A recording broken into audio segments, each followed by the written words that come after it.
And welcome to Monday Mornings with Matt and Kevin. Just well, without the Matt, we are at 50% capacity today because Matt couldn't make it. Unfortunately, you are left with me to try to pick up the slack and try to fill in the show as best as I can. I did try to find other guest hosts, but being a Sunday evening when I'm recording this, or I guess Sunday afternoon, Pentecost Sunday. Happy Pentecost, everybody, by the way.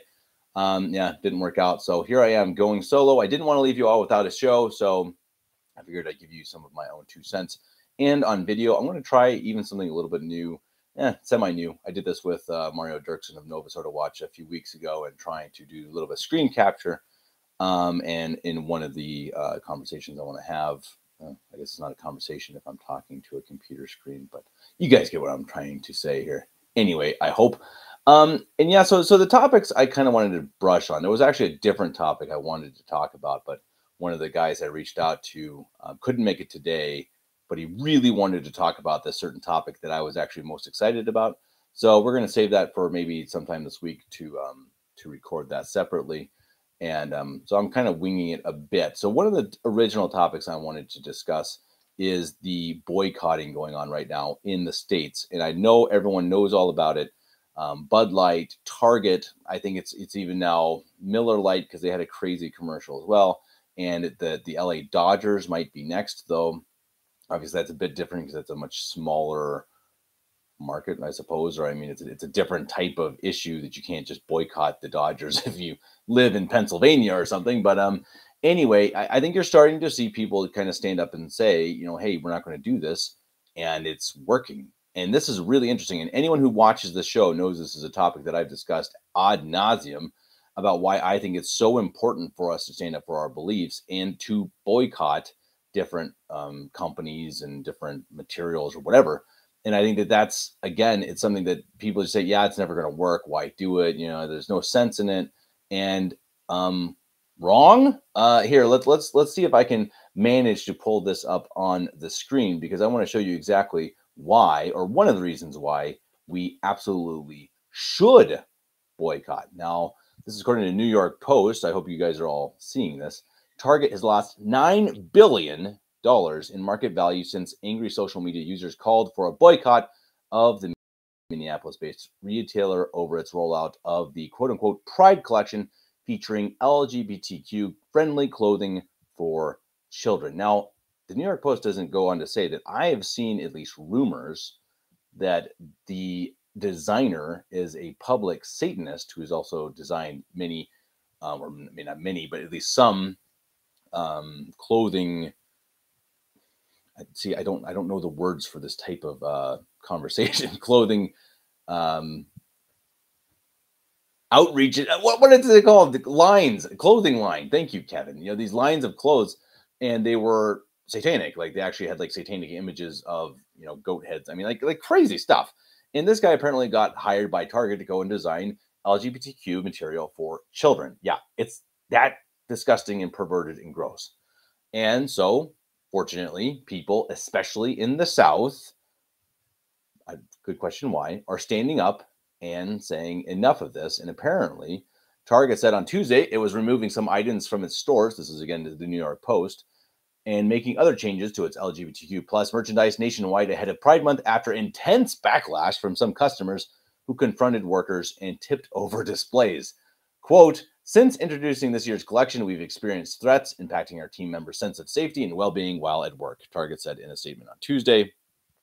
Given these volatile circumstances, we are making adjustments to our plans, including removing items that have been at the center of the most significant confrontational behavior, unquote. Now, don't get me wrong, I'm not promoting violence of any kind. Of course, that is not the way. That is not the Catholic way, especially towards people. Now, violence towards destroying material that is satanic, let's just say maybe you should talk to your priest about the morality of that. It's a good question for me. I don't honestly know. And I've actually wondered this myself on several occasions. What is our responsibility to destroying evil content that especially can corrupt the minds of our children? If you walk by a store or you walk by signs and you see something perverse, we all have seen it on many occasions. Can you, or are you even obliged to wreck it? And any priests out there watching, and I know some of you sometimes do, please let me know, because I think that's a really interesting moral dilemma. Now, I'm not saying if it's something you don't like, obviously, it's like, oh, I don't like this brand, you can't go and destroy it. And I understand, okay, it's someone else's property, but if it's someone else's property that is directly providing scandal and is impure and disgusting, can we go and destroy it? Or at least can we go into a Target and knock over some displays? I mean, that's not even destroying something, that's just causing trouble enough to make a point.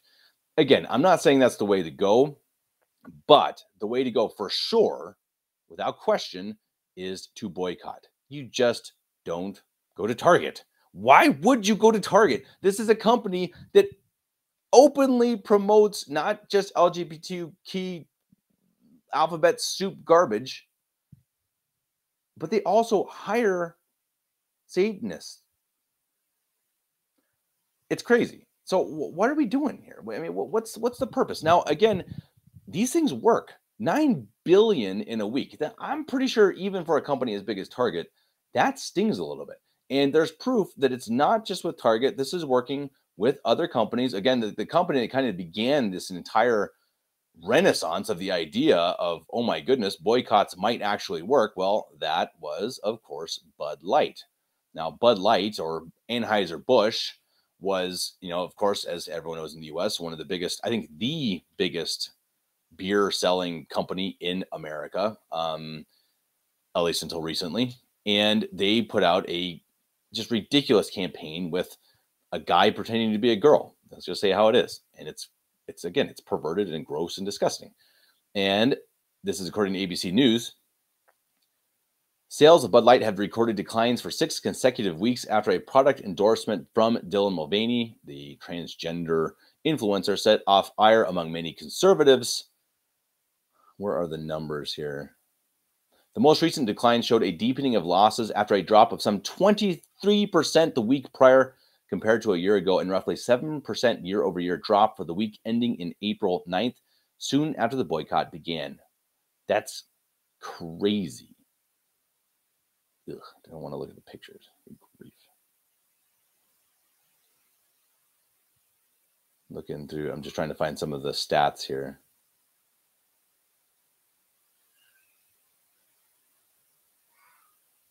So according to Anheuser-Busch, I quote, a dynamic has been set in motion that's going to be very complicated for the company to navigate.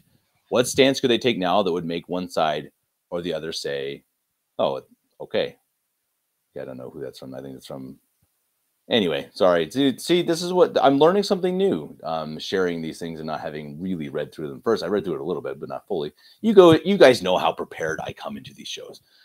Matt, where are you? I need your preparation in your brain, my friend. Anyway, the topic in general, again, is that boycotts work, and they're being proven to work right now. So whatever is in your mind of it doesn't matter, what's the point, get that gone. These companies, especially the one, and I understand everyone has to make their own line. You have to draw your own line and say, this is the company I'm not going to support. I get that. I mean, I'm not going to morally hold anyone to anything. I'm not going to say, hey, if you go to Target, then you're going to hell, which is actually a great segue to the next segment, but let's hold that for a second. But, some of these things are so clear that you just can't support them. I mean, the Starbucks founder said that he is against the nuclear family.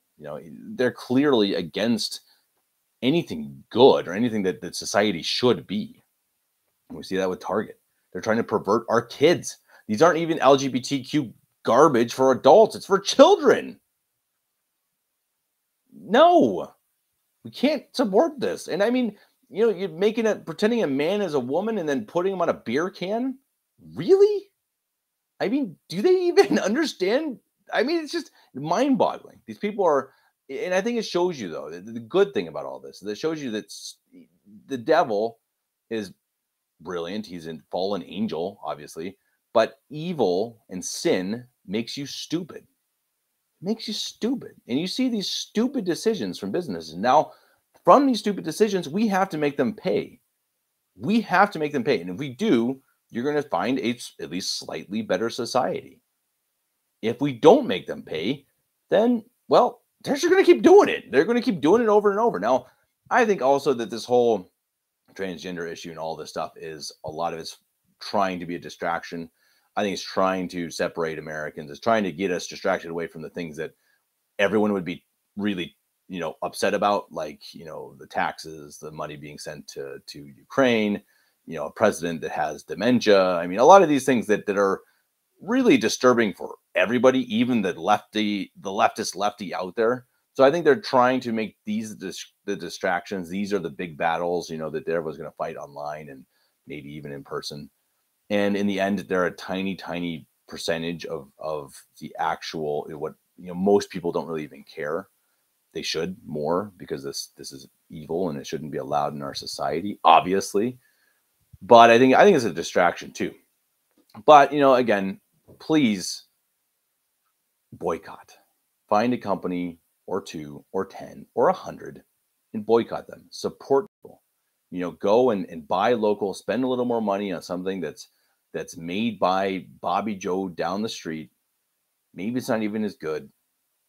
It's worth it. It will save not just, society and our souls. It'll save the economy. I just don't buy this whole consumeristic, capitalistic, modernistic idea that just because you can, because as a company you can grow and grow and grow and grow, that's how it should be. It just doesn't work. Eventually, you see the cracks and you see how the entire structure must crumble. And when it crumbles, it's going to burst. It's like most of America's medicine is made in China. That fantastic idea, guys. Really great to have your enemy make most of your medicine. So yeah, let's think about this a little bit more and maybe try to work a little harder to actually making these companies pay. And okay, next topic. As a segue, I missed my great segue earlier about how we have to be careful what we say is sinful or being hyperbolic. And I can talk to this because I am really the world's worst at being hyperbolic. I mean, I'm terrible. My instinct is to always exaggerate everything because I don't know why. I think it's in the family. I think I'm a sanguine and I like to make things a little bigger than they are. And I think maybe it's a little bit of American, but it's not just that. It's a lot of different things. But it's something that I've kind of, especially lately, really learned that it's a really dangerous thing, especially in public. In private, it's kind of whatever. People, if you're hyperbolic with your friends, and they'll mostly just kind of roll their eyes and okay, whatever. That's Kevin. Nobody really cares. If it's in public, it can really matter. This is something that is a pretty dangerous thing, and I've seen it tossed around lately, or all the time, really, on social media, where people just throw out mortal sin often. And these aren't priests, these aren't theologians. These are, Billy Joe and Bobby Jane sitting at their laptops and, in their basement, and Kevin Davis in his office. And it's a really bad idea. I mean, it's not, there's so many different reasons why it's a bad idea. First of all, you are passing judgment that is not yours to pass. You're literally not a professional in this area. Now, I know that the entire idea of, judge not lest ye be judged is really overused and not even overused. It is incorrectly used in our society. And that's true. I think you can make judgments and can say, hey, this is wrong. You cannot do this. And I think that that's something that we probably even need more of, perhaps, in society. But that being said, the taking that a step farther, I suppose, and saying, this action is a sin or this is a sinful. If you vote, you're sinning. As an example of one that I've seen, and that's just simply ridiculous. It's just ridiculous. It's something you can't say. That is not determined. That's not something that a layperson should say. And that's just one tiny example of something that I see very often. And it's dangerous. And it's not just that. I mean, and I wanted to comment also on a recent video from Mr. Kennedy Hall, an SSPXer. He wrote a book about Archbishop Lefebvre, and Mario Dirksen and I did a show covering, not necessarily that book, but a video Kennedy Hall did about his book. And yeah, we bashed him pretty good, but not him though. We definitely argued against his lines of thought and his own arguments. And I think as long as you keep that non-personal, you keep that to the arguments themselves and not against him, not making it, hey, because you believe this, you're going to hell. I think that there is a place for it, especially if you're someone as intelligent and studied as Mario Dirksen. What I think is bad, and as Kennedy said in his somewhat response video, was that a lot of sedevacantists and traditional Catholics turn into judge, jury, and executioner in terms of what is true and what is right and what is sinful. And it's bad. I mean, it's really bad. It's really not a good thing. I mean, it is something that many people on social media who don't even know catechism, and I mean basic catechism, and it shows, are making these extreme judgments. And I've done it too. And I mean, I'm talking about myself. And it's not good. And it does show that it gives us a bad name. It makes us look like fools ourselves personally, but it also makes sedevacantists or traditional Catholics look like fools and look like mean fools. The way that we should try to convert people is through our actions, of course, first through our prayers and through our charity. I mean, again, Christ said to be charitable over and over and over. Love your neighbor. And again, the entire idea of just, hey, you don't believe what I believe, so you're going to hell. Now, sure, there are some aspects of that are, I guess you could say true. You got to be really careful with it. You can say an idea, excuse me, say a different religion cannot lead you to heaven. You can say that, right? I mean, Hinduism, whatever. You can say that is not a path to heaven. It's not. Hinduism cannot lead you to heaven. Only Catholicism can. Period. That is objective truth. Absolutely. But if you start saying, well, you're a Hindu, so you're going to hell, you better be careful. You better be real careful. Only God knows when someone has the grace to convert. Anyway, I don't want to go down that line because that's beyond me also. But the point being, again, my main point, don't be so eager to deal out death and judgment, as the great J.R.R. Tolkien said. Many who live deserve death. Some who die deserve life, right? Or is it the opposite way around? I don't know. But it's a great quote, and it's fitting. Who are we to send them to that? Only God is. And if we want them to be eternally saved, as of course we should, then, well, we should treat them with love and respect. And try to convince them of the truth rather than trying to, force them into it. Try to be more like Christ. I think that's, in the end, that is the message. I just recorded a podcast with Father Zepeda where we talk about that. We talk about how we should have our own personal relationship with Christ. Sounds Protestant.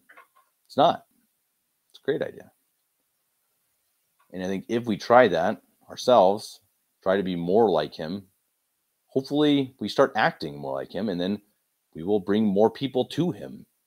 I think that's what we got to remember. Don't get so caught up in this instant gratification or the zingers. You're on Twitter and you're like, "Zah, gotcha." You were wrong on that one, especially when it's our own. It's within our our own groups. It just drives me crazy. And I've done it again myself. I've done it myself. I drive myself crazy. We're zinging each other. Oh, I got you on that one. It's like, guys, we should be united here. And you know what? It goes for the SSPX too. And I think that is part of why we're so frustrated with them, with the SSPXers, because we see them being so close and having really everything that we have, except for a couple really big beliefs that are very different than ours. I'm not going to say they're not Catholic. I certainly don't agree with some of their positions. And I really hope that they all change their mind before it's too late, meaning before the SSPX actually is part of the Novus Ordo, which they're halfway there. Anyway, you see what I'm doing? Anyway, I think, again, let's be really careful with our hyperbole, and really careful with our judgments of condemnation. It's just not our place. It is not. That's not how we win anything, ever. It's just not. I mean, you can, again, if someone's asking you, hey, Kevin, do you think is it good to be a Hindu? No, of course not. But again, if you just see, your buddy's a Hindu, and you're like, hey, bro, you're going to hell. No, yeah, that's gonna work. That's gonna work real well. Again, I mean, think of these things. I think we were just talking to Matt. We talked about Matt last week about how the best ways to control our tongue, pretty much. And one of them was to whatever you think of someone, be sure, or what you say about them behind their back, or when they're not there, be sure it would be something that you say to their face. And that's exactly how it should be with social media. Exactly. These keyboard warriors, these are the people who are just, and I've done it myself. Again, I need to get some lashes or something, man. But it's not the way. It's just not. I think, again, especially on social media, I think we need to be even more quiet. We need to, hear other people out, calmly explain the position, understand where they're coming from. And I think this is my last point. Excuse me, sorry. Just because you have an opinion doesn't mean it's true. I think I've said this in other podcasts, but I really mean it. It's really striking home to me lately. Probably because I've been humbled lately by it. We have some things we know to be true. We know by faith to be true. Catholic Church, all that they teach, all the doctrines, all the dogmas, Christ's promises, the church will be here forever. These things that we know and we can confidently say without question. Protestant comes up to me and asks me about it, I can say with absolute certainty the Catholic Church is true, and all of that it promises and all that pertains to it is true. But other than that, there's not much else. I mean, when it comes to, I don't know, we always talk about flat earthers or whatever. I mean, really, or voting. It's our opinion. So many of these things are not determined. They're nuanced. There's so many things that are not clear. I think someone tweeted the other day, they said, what's your one Catholic opinion that it will get you, have, swords pointed at you, pretty much. It was a meme. And mine was, I don't have all the answers. And when it comes to faith, again, of course I do, because the church has all the answers. But when it comes to my position, the Sedeve Cantus position, and many other things, I don't have the answers. But you know what? I have faith, and I try to lead a good life. And if I don't have the answers, I try to get them. I do my best. I try to know the truth. I try to follow the truth. But could I be wrong in some things? Sure. Absolutely. Look at the, I try not to ever bring this topic up on the podcast because I don't like fighting about it. But the thesis versus totalism. Personally, I'm a totalist. If you want to call it that, totalist. I don't care. If people say it's insulting, it's not. Fine. It's a word. They call us totalists. We call them thesis holders or whatever. But I think it's what's ridiculous is when you say, I am a totalist, thus you are wrong. Based on what? Based on my opinion? I mean, based on what I've studied. And, again, I hold a position partly because my bishop and my priest hold it, partly because I've come to the conclusion myself. Does that mean I'm absolutely certain that the thesis is wrong? No. I mean, I'm not. I'm just not. I mean, it could be true. And I tell you, if it does come true, I'm going to be as happy as anybody. I will. And I think we can't get so caught up in our own pride and our own opinions and just being absolutely sure that we're right. And of course, it goes on the other side too. I think the thesis people should feel the exact same about totalism. It's an opinion. And it's just one example. Again, voting or I mean, many types of moral issues that we talk about all the time. The church is taught on a lot of it, of course. And if the church is taught on it, boom, done, finished, finito. But sometimes it hasn't, or sometimes it hasn't clarified it. Maybe because it wasn't a problem then, or maybe because some issues are really not something you can generalize. You can't just have an answer for everything, even the church. I think we got to keep that in mind. Be really careful what we jump to, what absolutes. Only the dark side deals in absolutes. Boy, I'm full of good quotes today. Anyway, Matt, you've been missed. Everyone else, I apologize. You had to look at my ugly mug this whole time. If you enjoy the show, please let me know, because it's a type of show I'm considering getting more into. Doing daily news updates, or bi-daily. Can you say bi-daily? That sounds kind of weird. Every other day. Let me know if you like it. This was a little more, loosey-goosey than even they would probably be. I try to take a little more. I'd be a little more prepared. A little more like the boycotts with material that I could, throw up on the screen. Not actually like throw up on the screen, but pull up on the computer. Anyway, I hope you guys all had a nice Pentecost weekend. I have another day tomorrow. We celebrated twice in Germany because we're just that cool. So we'll be going back to Mass, and having Pentecost on the second day. So we will say a prayer for all of you. Thank you all for listening. If you enjoyed it, please, again, like I said, email me at kevin89davis@gmail.com. Comment on this video. Like, share, subscribe, all of that jazz. We also really could use your help, guys, these days. Financially, I hate asking for it, because I think that being, especially financially, relying on something like this is very dangerous, as we've seen with some other podcasters. Just saying. But with the things we're trying to do, this Indefectible series, which we just published a kind of a mini episode the other day, these things, it costs more money than you think. If you want to make these interviews, you got to travel to them. My parents are going up to Spokane, I think as we speak, or next week, sometime soon. And they put in a lot of work. And they do it for free. They do it without questioning, because they know they do it for the glory of God, and hopefully to bring truth and clarity to, whatever we can, and to spread the joy of the Catholic faith.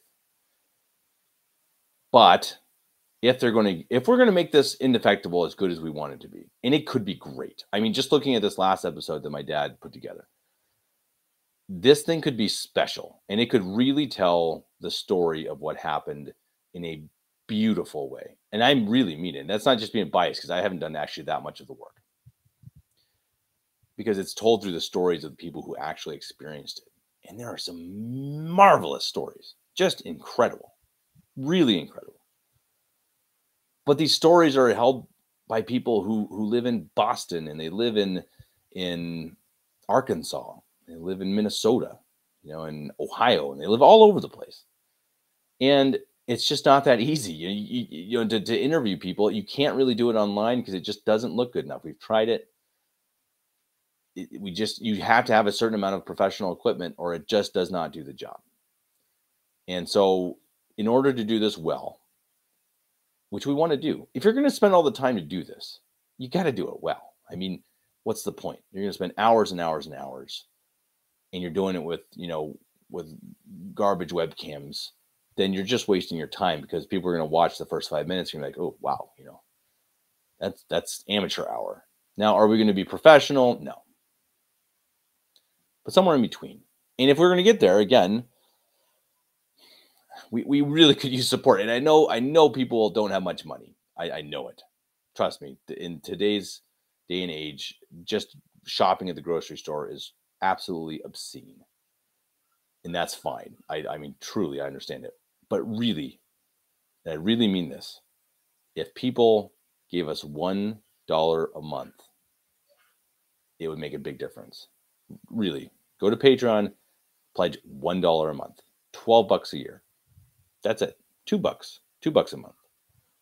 I mean, it sounds stupid, but it actually really helps, because if we get enough people doing that, that makes a big difference. We're not in this to have a career, guys. We're not. I mean, I don't. Once upon a time, I had delusions of grandeur. None anymore. That's gone. I don't have any desire even to have a career as a broadcaster or something of the sort. I'm happy with working whatever job it is that I have to support a family, which I do fine.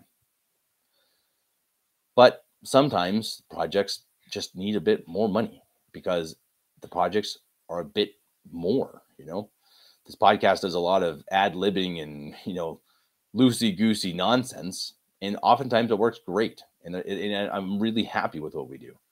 But with this Indefectible series, and hopefully others to come, we want to push it. We want to do more. We want something special.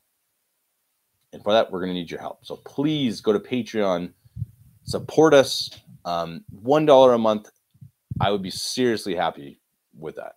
Legitimately, please. $1 a month. One less single cheeseburger at McDonald's a month, and you'll be supporting Catholic Family Podcast. I appreciate it. Thank you all. If anyone lasted this long, you all are my heroes. And yeah, I will. I don't know what I'll do. I was going to say I'll hug all you next time I see you, but that's kind of creepy. So anyway, God bless y'all. We'll see you next time. Matt, see you soon.